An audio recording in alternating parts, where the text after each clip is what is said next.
Goliath, the most famous giant of the biblical scriptures, stood out as a valiant warrior of the Philistine army, armored for war with a height exceeding 3 meters.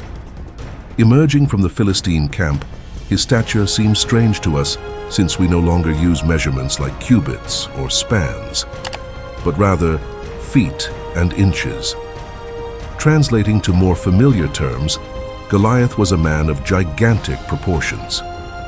Observing the length of his arms raised above his head, one could only imagine how formidable he appeared. His wingspan was just one of his notable characteristics.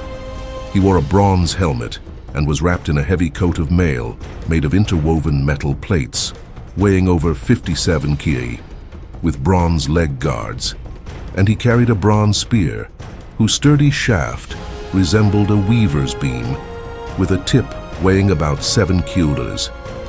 With a shield bearer always in front of him, his armor included a coat of mail, while the Philistines often wore a large piece of cloth resembling a canvas with bronze rings extending from the shoulders to the knees to offer protection against enemy lethal weapons. In addition to his armor, Goliath was preceded by another warrior bearing a shield the size of a man, providing even more defense. Facing such a giant in combat, armed with such armor, would indeed be intimidating, putting any adversary at a severe disadvantage. Think of the imposing presence and preparedness of this formidable warrior. Goliath took his position before the troops of Israel, challenging them with these words: "Why do you line up for battle?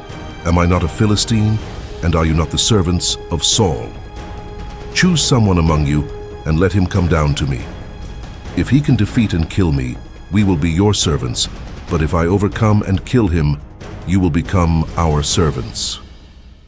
Goliath adopted a widely recognized tactic in ancient Oriental civilizations, the representative duel, where he represented the Philistine forces, and Israel's chosen representative would represent their people on the battlefield.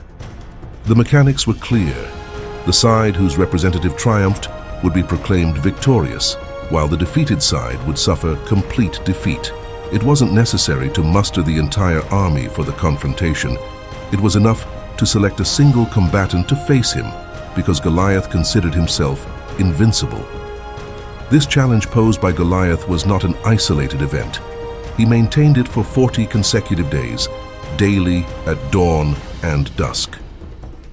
The Philistine giant took his position, maintaining his challenging posture throughout this period, exhibiting his wingspan and strength, and inviting any adversary to duel with him. Meanwhile, in a mountainous region near Bethlehem in Judea, a young man named David was tending his father's sheep.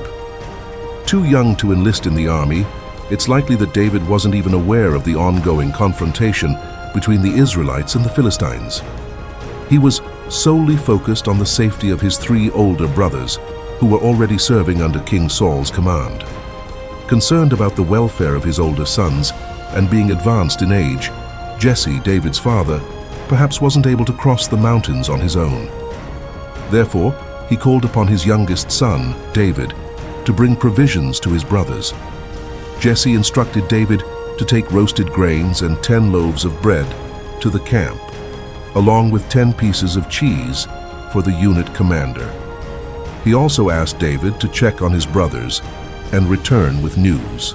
At dawn, David organized everything according to his father's instructions, left the flock in the care of a keeper, and set out to fulfill the task. David arrived at the camp as the Israelite army was lining up and shouting their war cry. As he approached the camp's perimeter, he observed the troops taking their positions and soon found his 3 brothers. Suddenly, a powerful roar echoed from the other side of the valley, causing panic. The soldiers around began to disperse, seeking refuge in their tents. David, who until then was unaware of the existence of the giant from Gath, saw for the first time the imposing armored figure hurling insults and curses against the God of Israel, which aroused his ire. Driven by an impulse, he confronted the giant, saying, "Just as I killed the lion and the bear, this uncircumcised Philistine will fall the same way, because he dared to insult and challenge the armies of the living God. David proclaimed, "The Lord, who saved me from the claws of the lion and the bear, will also deliver me from this Philistine." Saul, seeing David's determination, encouraged him, "Go, and may the Lord be with you." He then dressed David in his own armor, placing a bronze helmet on his head and a coat of mail on his body. David faced the Philistine, challenging him, "You come to me with sword, spear, and javelin, but I come in the name of the Lord of hosts, the God of the armies of Israel, whom you have defied. Today, the Lord will deliver you into my hands. I will strike you down and cut off your head, and leave the bodies of the Philistines for the birds of the air and the wild beasts of the earth, so that the whole world may know that there is a God in Israel." Thus, while the wounded Philistines retreated, falling from the gates of Ekron to the road to Sharim, Gath, and Ekron, the victory was celebrated. The Israelites returned after pursuing the Philistines and plundered their camp. David then took the Philistines' head to Jerusalem and deposited it there, while his weapons were kept in his own tent. The narrative of David and Goliath is one of the most emblematic in the Bible, highlighting important lessons of courage and faith. The region of Bashan is often referred to as the land of the Rephaim, a term that refers to giants. It is believed that the Philistines may have originated from the Anakim, as Gath, Goliath's city, was an important center of this ancient lineage. Studies suggest that Goliath's lineage might demonstrate a pattern of autosomal dominant inheritance, a genetic predisposition resulting in exceptionally tall stature, as evidenced by Goliath's own height. During a conflict, hostilities renewed between the Philistines and the Israelites. In the battle, Ishbi-Benob, a warrior related to Goliath and mentioned in 2 Samuel 21:15-16, was armed with a spear weighing 300 bronze shekels and a new sword, intending to kill David amidst political turmoil. When David faced Absalom's revolt, it was Abishai who took command of one of David's army's 3 main divisions. Abishai stood out as a central figure among the most notable warriors, known as the Mighty Men, as recorded in 2 Samuel 23:18. Abishai, brother of Joab and son of Zeruiah, led 30 men in combat, defeating 300 enemies, solidifying his reputation alongside other prominent leaders. In this account, it is crucial to remember that iconic figures like David should no longer be exposed to extreme dangers. It is essential to safeguard those who are crucial to their nation, treating them with care and caution. On that day, Abishai emerged as a hero, while David had the chance to fight on another occasion. Ishbi-Benob stands out as a poignant reminder of the ongoing hostilities between the Israelites and the Philistines, and the dangers faced by prominent leaders like David. This narrative also exalts loyalty and true friendship. They are known as the interwoven, whose function was to keep the warp threads separated so they could be rolled as the fabric was being made. By stretching and organizing the warp thread, the weaver could then weave the horizontal threads called the weft from one side to the other among the warp threads. The Bible highlights the weaver's beam not for its length, but for its sturdiness, contrasting with more common materials. The mention of an anonymous giant occurs in another passage during a conflict in Gath, where a man of great height with 6 fingers on each hand and foot, also a descendant of giants, according to 1 Chronicles 20:6-7, faced Jonathan, son of Shimea, David's brother. As he challenged Israel, Jonathan demonstrated that even giants fall before the divine will. Giants are often depicted as adversaries of God's people in the Bible, and their defeat is inevitable. They represent not only a physical threat, but also a test of faith for those who trust in God. Goliath's brothers symbolize the continuous challenges people face throughout life, just as David and his companions faced various giants. we must also be ready to overcome constant challenges. The message is clear. We must cultivate resilience and maintain vigilance at all times. God observed the beauty of the daughters of men and allowed them to choose their partners. He declared that His Spirit would not remain in man indefinitely because he is mortal. His lifespan would be limited to 120 years. At that time, the Nephilim inhabited the earth, and also afterward, when the sons of God united with the daughters of men, resulting in descendants who were powerful and renowned figures of antiquity. God then realized that wickedness in the human heart was great.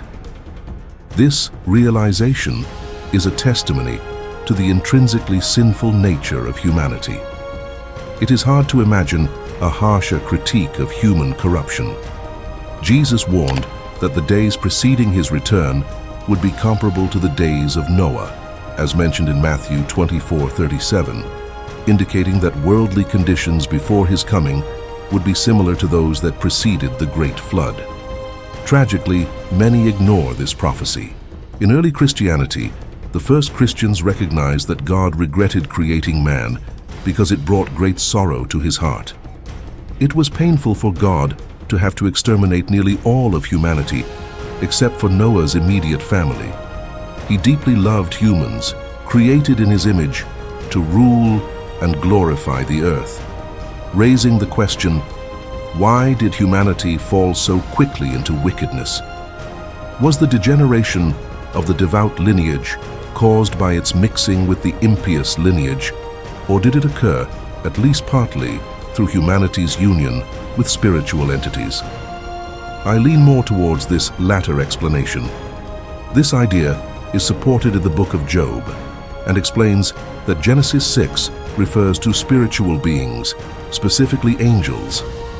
Genesis 6 makes a clear distinction between the sons of God and men, indicating that the former are non-human entities.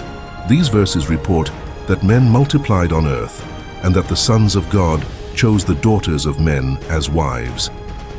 The Hebrew terminology used for man is generic, applicable to all humanity, as seen in Genesis 5:1-2. Therefore, these sons of God were distinct from men and united with human women, resulting in the Nephilim, beings of great stature and ancient renown. This interaction between the divine and the earthly may seem strange to our modern concepts, but it aligns with the often extraordinary biblical narratives.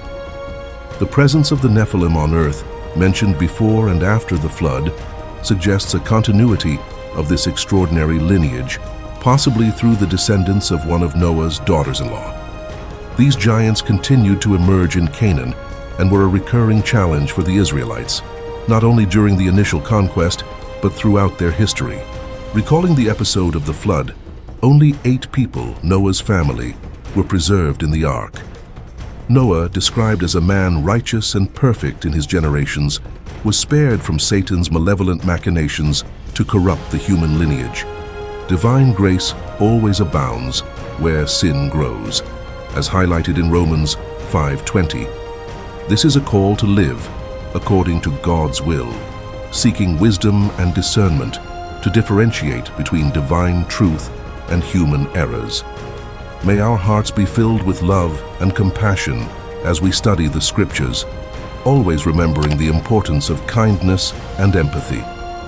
May the biblical lessons inspire us to be instruments of God's peace, spreading love wherever we go.